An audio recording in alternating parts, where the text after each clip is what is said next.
요즘에 한국에 러닝 열풍이 들잖아요. 그래서 1,000만 명이 러닝에 막 열심히 한다고들 하고, 또 한국에 예전부터 있었지만 요즘에 이제 많이 뜨는 것 중에 하나가 독서 클럽이 많아지고 있습니다. 원래 독서 클럽이 많은 나라 중에 하나가 영국입니다. 그래서 영국이 아주 독서 클럽이 아주 많은 나라고, 그렇기 때문에 해리포터 같은 그런 작품이 나오는 거예요. 그래서 동네마다 뭐 할머니 할아버지들 이렇게 두꺼운 책들 막 읽으면서 하고, 미국도 아주 많습니다. 병원에서 제가 환자들 보면 할머니들 막 90이 넘는데 이만큼 두꺼운 책을 막 봐요. 그러면 저를 항상 물어봐요. 또 그 책 뭐야? 그러면 미국 사람들은 스릴러를 좋아해요. 할머니가 돼도 90 몇 살이 돼도 이거 진짜 재밌어, 내가 이거 왕팬이야, 이 책 다 읽었어, 막 이런 책들을 읽어요. 그러면 항상 물어봐요. 대체적으로 90이 넘는 사람들 중에 운동을 열심히 한 사람은 많이 없는데 뭘 많이 하냐, 치매하고 여러 가지를 안 걸리는 사람은 제가 일부러 물어봐요. 뭘 좋아하느냐 그러면 TV는 많이 안 보고 책을 많이 본대요. 그 대신 TV를 보긴 보죠. 이렇게 추천을 하는데, 근데 어떤 할머니들은 아유 올해 뉴스 내년에 뉴스 다 똑같아, 안 봐도 돼 뭐 하면서 책을 되게 좋아한다고 하는 분들이 많은데, 책을 읽으면 이게 당연히 엄청난 보캐블러리를 사용하기 때문에, 그리고 상상력이 막 풍부하다 보니까 치매를 걸릴 확률이 아예 없는 건 아니고 조금 더 덜 하겠지요.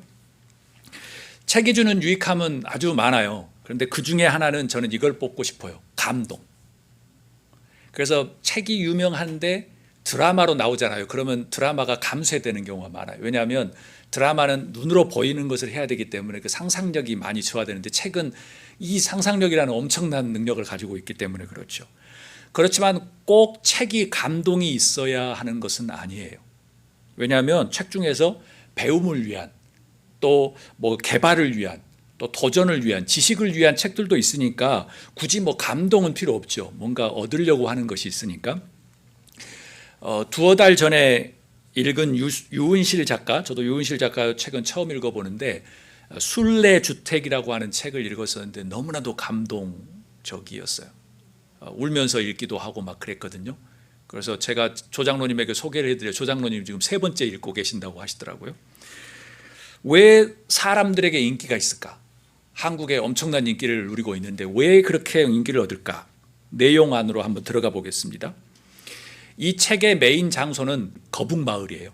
거북로 12길에 위치한 순례주택, 빨간 벽돌 빌라입니다.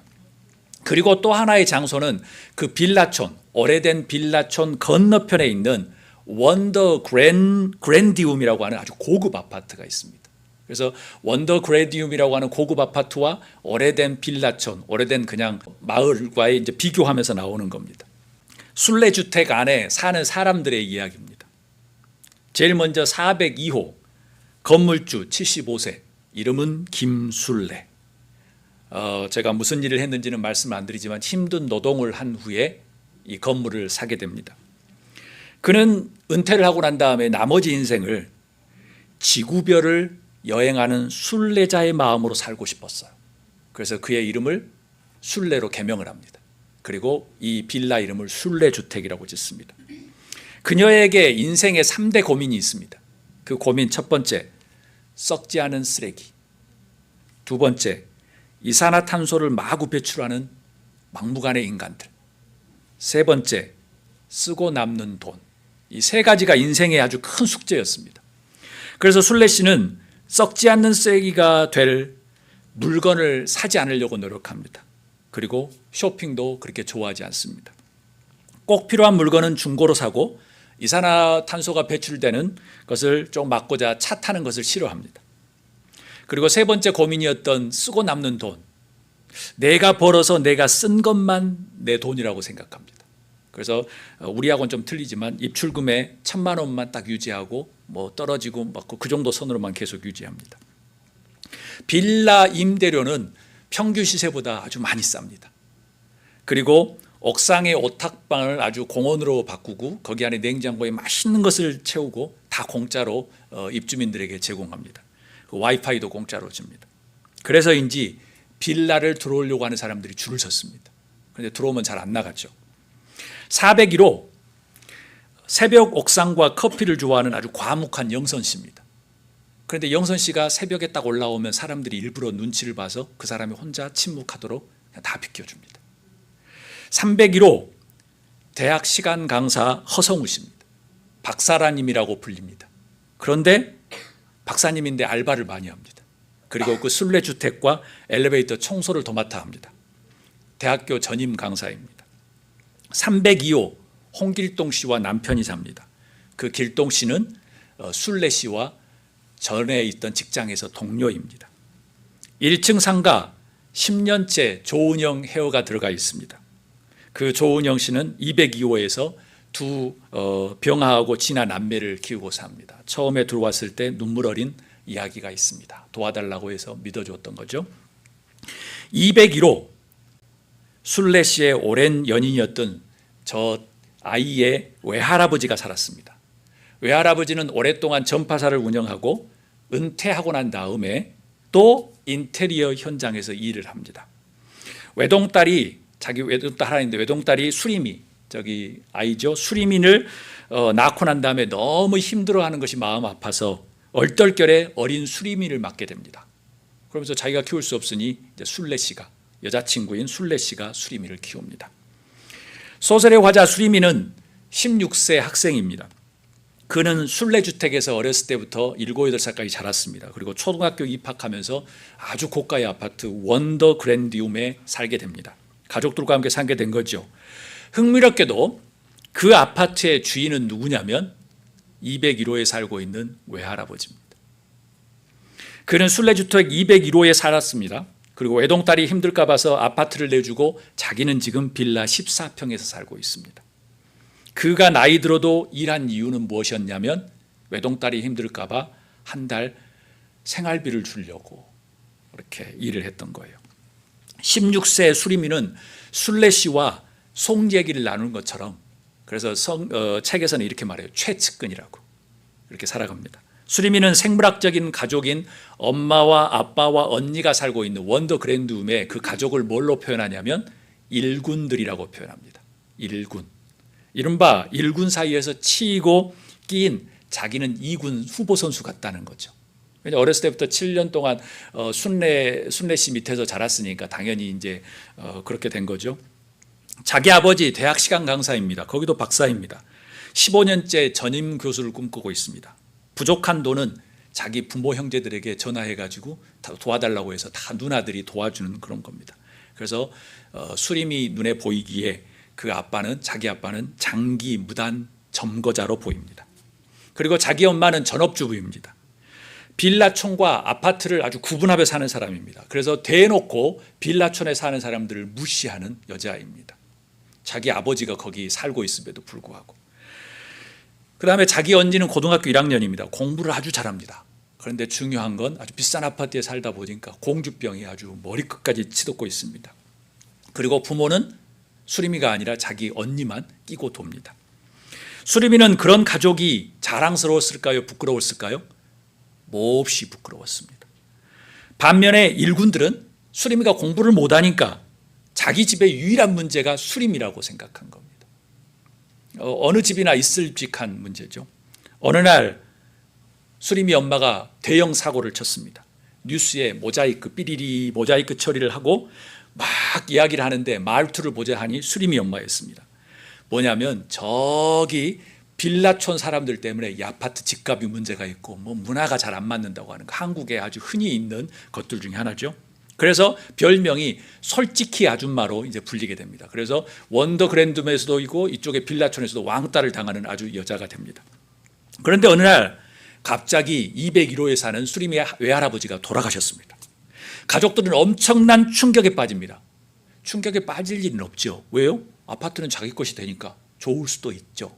정확하게. 그런데 충격에 빠집니다. 왜냐하면 수림이 외할아버지가 태양광 발전 투자, 한국에 한번 인기 있다가 난리 났죠. 태양광 발전 투자를 하다가 사기꾼에 속아서 명의를 빌려준 사실을 알게 된 겁니다. 그렇게 되면 어떻게 되죠? 그 아파트가 경매로 넘어가게 됩니다. 아빠는 늘 그랬듯이 고모에게 도움을 요청합니다. 도와달라고. 그런데 고모들이 딱 상황을 보고 이제는 도와주면 안 되겠다라고 생각하며 딱 절연을 합니다. 돈이 하나도 없습니다. 나중에 수리미가 알고 보니까 할아버지가 매달 몇백만 원씩을 보냈는데 그것만 해도 수억이 넘는데 돈 하나도 없어서 빈털터리가 됩니다. 결국 그 가족은 거북동을 떠나 다시 변두리에 가야 될 신세가 되었습니다. 만약 그 거북동에 남으려고 하면 그 빌라촌, 자기가 그렇게 지질이 궁상이라고 하는 무시했던 그곳에 고시촌에 갈 수밖에 없는 상황이 된 겁니다. 그런데 수리미가 술래 씨에게 부탁을 합니다. 여기서 살게 해달라고. 그래서 201호 외할아버지가 살았던 그곳에 14평에로 이제 들어갑니다. 보증금도 없이 월세 30만 원에 2년간 빌려주는 조건입니다. 술래 씨가 그들에게 이렇게 줍니다. 줄자를 하나 딱 줍니다. 이것은 너희 아버지, 외할아버지가 나에게 물려준 것이다. 줄자를 딱 줘요. 이유는 뭐냐면 너가 지금 사는 수십 평에 돼 있는 고급 아파트에서 14평으로 오려면 자를 열심히 재서 물건을 다 줄이라는 거예요. 자, 줄여지 않으면 못 온다는 거죠. 일구는 엄청나게 자존심을 상합니다. 변두리 지하방이 아니라서 다행이라고 생각하고 오지요. 얼마 후 201호로 이사온 수리민의 가족은 달라진 게 없었습니다. 그게 하루아침에 달라지겠습니까? 엄마와 미리미는 불편한 생활에 징징거리고 아빠는 계속 그 누나 중에서 둘째 누나가 마음이 제일 약하니까 거기에 뭐 공략합니다. 나 좀 도와달라고. 그런데 묵묵부답입니다. 순례주택에 사는 박사, 그 청소하는 그 박사는 아이고 후진대학의 박사라고 저런 거 하고 있다고 막 핀잔을 둡니다. 자기는 돈 하나도 없으면서. 돈이 없는 일굴들은 공동생활 공간인 옥탑방을 갑자기 독차지합니다. 이거 공짜로 다 먹을 수 있네? 하면서 냉장고의 음식까지 다 먹습니다. 수리미는 이런 생각을 했습니다. 그들이 마치 누가 더 어린가를 겨루는 덜 자란 사람처럼 느껴지기 시작합니다. 이에 홍길동 씨와 함께 수리미가 일군들을 변화시키기 위한 작전을 세웁니다. 길동 씨는 김치를 담글 때 수리미 엄마를 부릅니다. 그리고 말합니다. 수리미 엄마, 이 빌라가 좀 초라해 보이지? 그래도 2밀리언이야. 막 놀래기 시작합니다. 캐나다에 사는 아들이 있는데 그 아들도 상속을 포기했어. 수리미가 상속녀가 될 거야. 라고 이제 작전을 세웁니다. 게다가 술래 씨는 사람을 가리지 않고 성실한 일을 좋아한다는 힌트를 줍니다. 작전은 잘 먹혔습니다. 수리미 부모는 술래 씨에게 막 극진히 대합니다. 이제 예전에는 무시하고 막 그냥 했는데 옥탑방 냉장고에 막 음식도 채웁니다. 그러면서 사람들에게 막 인사하고 수리미 아빠는 아이고 저 찌질한 저 박사 저 청소하고 있다고 하는데 가서 막 청소도 하고 아침에 뭐 배달 일도 하면서 열심히 합니다. 수리미 엄마는 거기 김밥집에 가서 막 일도 합니다. 알고 보니 자신이 무시했던 그 박사가 자기가 그렇게 기고만장했던 대학의 동문이었습니다. 삶은 참 웃기는 거죠. 그리고 끝내 이 작전을 이제 술래 씨가 알고 난 다음에 그 엄마에게 말합니다. 실제 상속자는 수리미가 아니고 수리미에게 상속할 것은 줄자 하나이고 국경 없는 의사회에 NGO에 다 주겠다고 말합니다. 수리미에게는 자신이 아끼는 줄자만 물러줄 거라는 거죠. 예를 들은 수리미 엄마는 참혹했습니다. 근데 수리미를 탓하지 않고 일을 계속합니다. 반면 아빠는 원래 모습으로 돌아가 전임 교수를 꿈꾸고 둘째 누나가 도와줄 것을 아직도 기다리며 살아가죠. 온실박 세상에 서서히 적응하는 수림 엄마는 결혼 17년 만에 처음으로 남편과 큰 싸움을 합니다. 이제 사람이 되어가는 거죠. 이 책은 실패와 상처 속에서 낡은 빌라, 순례주택에 모인 사람들이 다시 살아가는 이야기를 담고 있습니다. 처음엔 서로에게 상처를 입히고 불편하고 때로는 무관심하지만 그 안에서 조금씩 서로를 배워가고 살아가는 법을 배웁니다. 일명 철없는 어른들의 성장 이야기인 셈이지요. 저는 이 책을 읽으면서 이런 생각을 했습니다. 우리 교회도 순례주택과 같다면 얼마나 좋을까라는 생각. 왜 많은 사람들이 이 책을 보면서 그렇게 감동을 할까라는 생각. 우리 교회는 어떤 방향이면 좋을까라는 생각. 우리 한번 첫 번째 한번 읽어보도록 하겠습니다. 상처 입은 자들이 함께 머무는 집이 되자. 상처 입은 자들이 함께 머무는 집이 되자라는 거예요. 겉으로 보기에 순례주택은 보통 빌라였습니다. 건너편 고급 아파트 사람들은 그들을 보고 조롱했지요. 그 순례주택 옆에 보면 뭐 기름을 짜고 하는 떡집이 있었습니다. 그 할아버지 할머니 뭐 허리도 굽으면서 이렇게 일했어요. 수리미 엄마는 진짜 저렇게 그냥 못난 사람들 고생하면서 힘드냐. 알고 보니까 순례집보다 훨씬 비싼 집이었어요. 이해를 못하는 겁니다. 저렇게 돈이 많은데 왜 저렇게 일을 하느냐라는 생각들이 하는 거죠. 막상 수리민의 일군들이 실패를 하자 거북동 빌라촌은 너무나도 호화스러웠던 겁니다. 그렇게 순례주택에는 다양한 사람들, 실패와 상처 입은 사람들이 모인 곳이었습니다. 교회는 고액의 아파트와 같은 곳이 아닙니다. 교회는 고액의 아파트처럼 느끼자마자 교회는 망하게 되어 있습니다. 그건 역사가 한 번도 비켜간 적이 없습니다. 교회는 높아지고 많아지고 하면 항상 교회는 힘들었습니다. 그렇지만 그게 끝이 아닙니다. 다시 하나님은 세우시지요.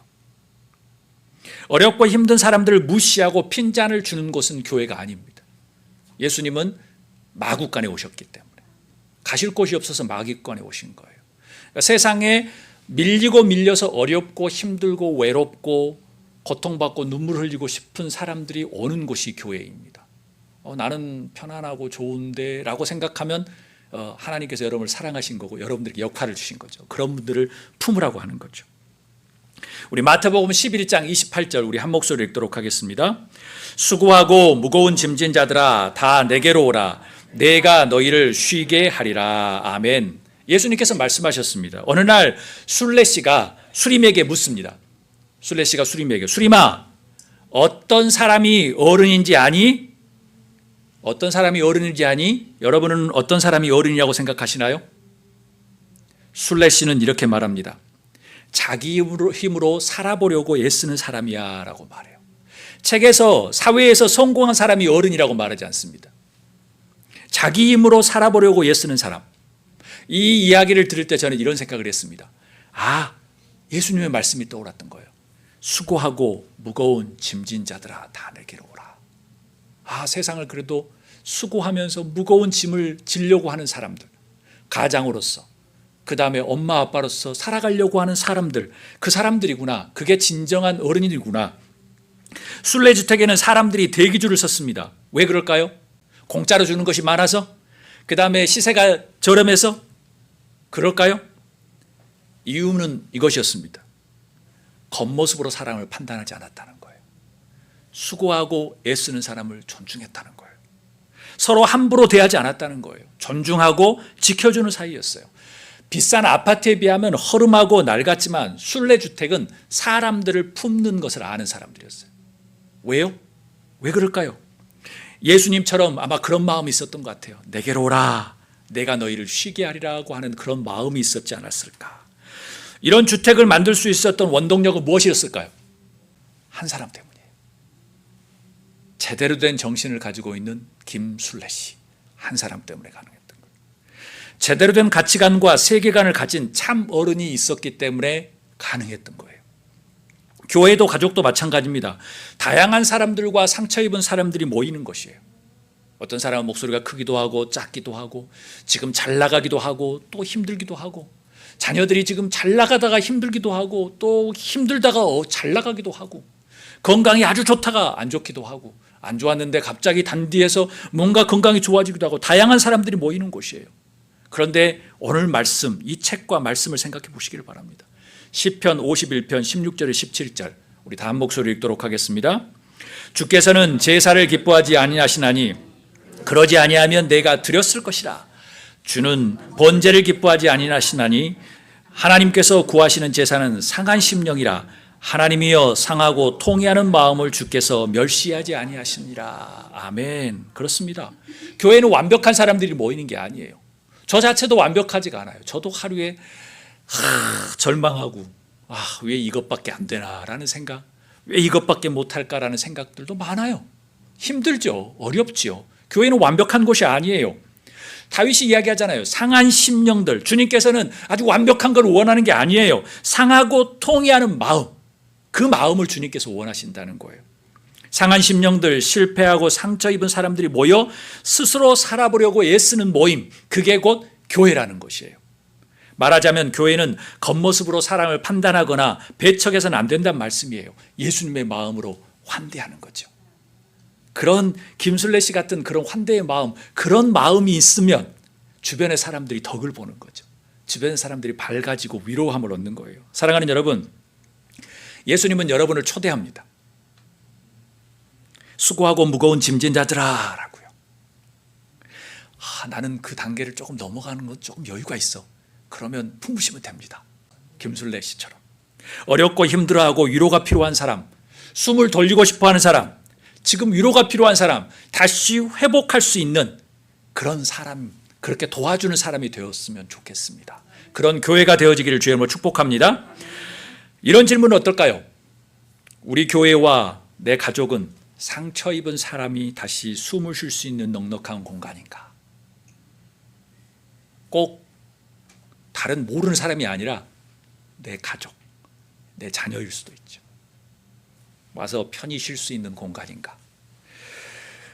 순례주택 같은 교회, 그 교회의 의미, 두 번째 의미는 이것입니다. 수리미가 일군들이 자기를 무시하는 것을 참으면서 순례 씨에게 묻습니다. 순례 씨 있잖아. 나는 나중에 여기 책에서는 이렇게 반말 비슷하게 해요. 친숙하게. 그래서 마음이 너무 좋더라고요. 그래서 순례 씨 있잖아. 나는 나중에 자식을 낳으면 꼭 태어난 게 기쁜 사람으로 키우고 싶어. 태어난 게 기쁜 사람으로 시대고 싶어. 왜? 태어난 게 기쁘니까. 사람으로 사는 게 고마우니까. 찝찝하고 불안한 통쾌함 같은 게 불편해 할 거야. 진짜 행복해지려고 할 거야. 지금 나처럼. 태어난 게 기쁘니까. 사람으로 사는 게 고마우니까. 진짜 행복해지려고 할 거야. 여러분, 교회는 어떤 성취나 능력, 점수와 돈으로 규정되지 않습니다. 우리 다 한 목소리를 읽도록 하겠습니다. 우리의 존재 자체로 존귀하게 여기는 교회가 되자라는 거예요. 겉이 아니라 그냥 존재 자체로도. 이사야 43장 1절에서 4절 보면 제가 읽습니다. 야곱아, 너를 창조하신 야훼께서 지금 말씀하신다. 너는 두려워하지 말라. 내가 너를 구속하였고 내가 너를 지명하여 불렀나니 너는 내 것이라. 네가 내 눈에 보배롭고 존귀하며 내가 너를 사랑하였은즉 내가 내 대신 사람들을 내어주며 백성들이 내 생명을 대신하리라. 눈에 넣어도 아프지 않을 만큼 존귀한 존재라고 지금 말합니다. 그 존재가 우리들이에요. 주님은 내 눈에 보배롭고 존귀하다. 내가 너를 사랑한다. 그러니 두려워하지 말라. 내가 너를 구속하고 너를 지명하여 불렀다. 지금 이 말씀을 듣던 그 시대의 사람들, 야곱의 자손들은 지금 그 세계 최고의 나라 바벨론에게 포로가 되었던 시절이에요. 일본이 우리나라를 쳐가지고 일제치하가 됐던 그 이스라엘 사람들을 향해서 이야기하는 거예요. 너희는 존귀한 사람들이다. 내가 너희를 지명하여 불렀다. 두려워하지 마라고 말합니다. 교회는 잘하는 것을 자랑하는 곳이 아닙니다. 너무 잘하는 것을 자랑하는 교회는 곧 있으면 힘들어질 가능성이 많습니다. 역사에서 한 번도 비껴간 적이 없는 겁니다. 예수님이 그렇게 살지 않으셨기 때문에 그렇습니다. 성취한 것을 평가하는 곳이 교회가 아닙니다. 한 사람 한 사람이 함께 예배하며 교제하는 것만으로도 기쁨으로 여기고 고마워 여기고 행복한 것이 교회입니다. 왜냐하면 초대교회의 출발 자체가 그렇습니다. 그들은 뭔 성취를 할 수 있는 조건이 아니었습니다. 지하 감옥에서 숨어서 있는데 무슨 성취를. 그들은 로마 황제의 길드에 들어가야지, 그 조합에 들어가야지 사업을 할 수 있는 조건, 로마 시민권을 할 수 있는데 그런 조건도 가질 수가 없었습니다. 왜요? 로마 황제를 숭배해야 되니까. 다른 많은 신을 숭배해야 되니까. 그렇게 할 수가 없었어요. 그런데 그들은 함께 모여서 예배하고 함께 모여 떡을 떼고 함께 모여 기도하고 함께 모여 낄낄깔깔 웃는 것만으로도 행복했습니다. 그것만으로도 만족했다는 거예요. 당신이 있어서 행복해. 당신이 없었으면 나도 로마 황제에게 손들고 신앙 포기했을 텐데 당신이 있어서 행복해. 그리고 200년이 지나서 로마는 기독교로 바뀌게 된 거죠. 우리는 하나님의 사랑의 증거입니다. 찌질이 못나게 보여도 하나님이 사랑의 증거. 이렇게 살아가기 힘들지, 팍팍하네. 아유, 잘 되다가 이렇게 안 되는 것도 많아 라고 생각할지 모르지만 여러분은 하나님의 사랑의 증거예요. 저는 그렇게 보여요. 예수님을 보내어 십자가에 죽으시면서 구원하시기까지, 십자가에 죽으시면서 구원하시기까지 존귀한 사람이라고 여길 만한 것이 여러분들의 정체성이라는 거예요. 여러분, 옆에 있는 분들의 존재 자체가 존귀한 교회가 될 수 있기를 주의 이름으로 축복합니다. 순례주택 같은 교회가 되는 것은 이거예요. 손해나 이익이 아니에요. 성취와 실패로 사람을 보는 게 아니에요. 저 사람은 돈이 많으니까, 성공했으니까, 실패했으니까, 이게 아니라 그냥 존재 자체만으로도 너무 존귀하다는 거예요. 함께 살고 있다는 것만으로도, 함께 나와 이야기를 나누고 있다는 것만으로도 존귀하다는 거예요. 우리 함께 존재하는 것 자체만으로도 존귀하게 여기고 기쁘게 여기고 고마움으로 여길 수 있기를 주의 이름으로 축복합니다. 우리 옆에 계신 분들을 한번 이렇게 보겠습니다. 옆에 있는 분들 한번 보시기를 바랍니다. 한번 따라해 보겠습니다. 당신이 우리와 함께 있어 참 기쁩니다. 네. 부부가 있을 때는 더 잘해 주셔야 돼요. 다른 데 돌아보지 마시고. 다 이렇게 또 한번 하겠습니다. 당신은 참 귀한 존재입니다. 네. 저도 아내가 몇 일 없잖아요. 집이 아주 정막 같습니다. 저희 강아지도 아주 우울증에 걸린 것처럼 아주 오래 있습니다. 여러분, 자신에게 이런 질문 어떨까요? 나는 다른 사람의 존재 자체를 존중하며 기뻐하고 살아가는가? 순례주택 같은 교회의 또 다른 의미는 무엇일까요? 수리미가 어느 날 이런 말을 합니다. 순례씨는 감사라는 말을 참 잘해. 일군들에서는 거의 들어본 적이 없는 말이야. 그리고 이렇게 말합니다. 관광객은 요구를 하고 순례자는 감사한다고 순례씨가 말해줍니다. 그래서 그 수리미가 이야기합니다. 나도 순례자가 되고 싶다. 순례자가 되지 못하더라도 내 인생에 관광객이 되고 싶지 않아. 무슨 일이 있어도 라고 그렇게 말합니다. 교회는 어떤 곳이 되어야 할까요? 우리 한 목소리 읽도록 하겠습니다. 관광객이 아닌 순례자로 사는 교회가 되자라는 거예요. 관광객과 순례자의 차이는 무엇일까요?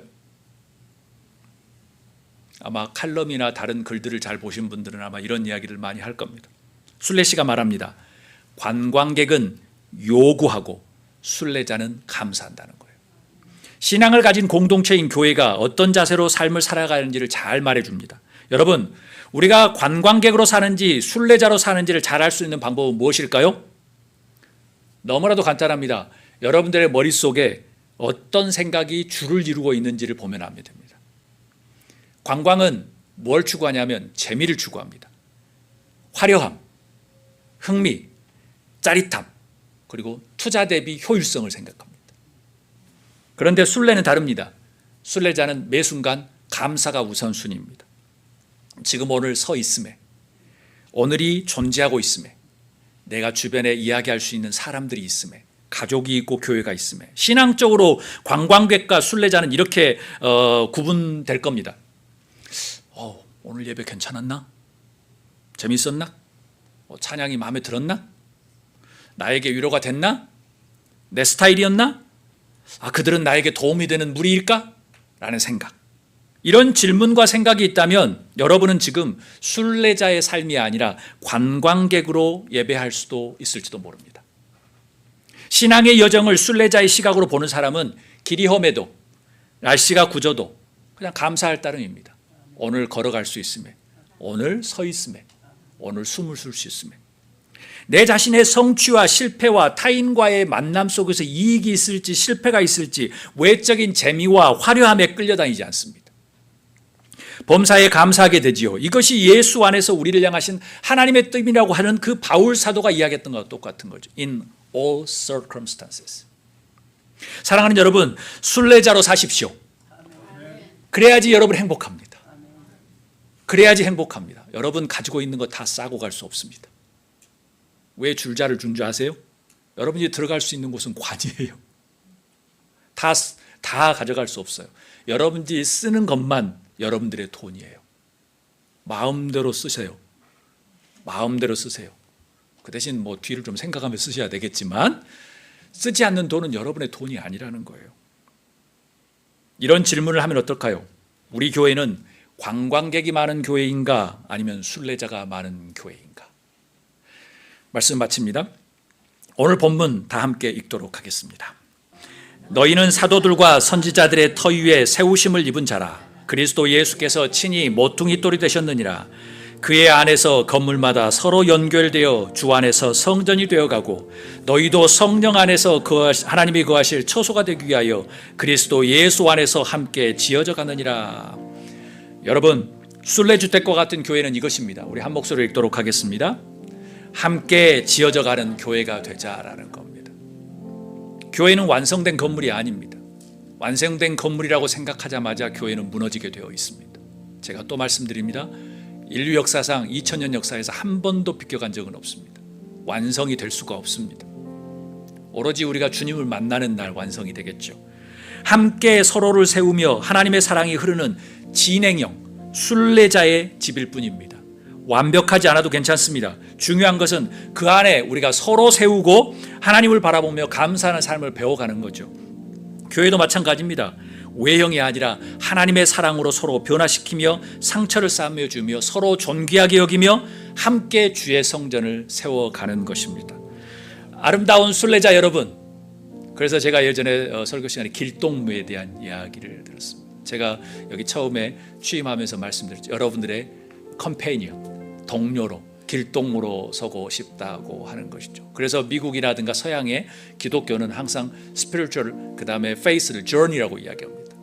뭘 한국처럼 뭐 도달하려고 하는 성취가 아니라 journey, 우리가 주님을 만나는 날까지 계속하는 거죠. 아름다운 순례자들이 예배하는 우리 교회, 아름다운 교회가 될 수 있기를 주의 이름으로 축복합니다.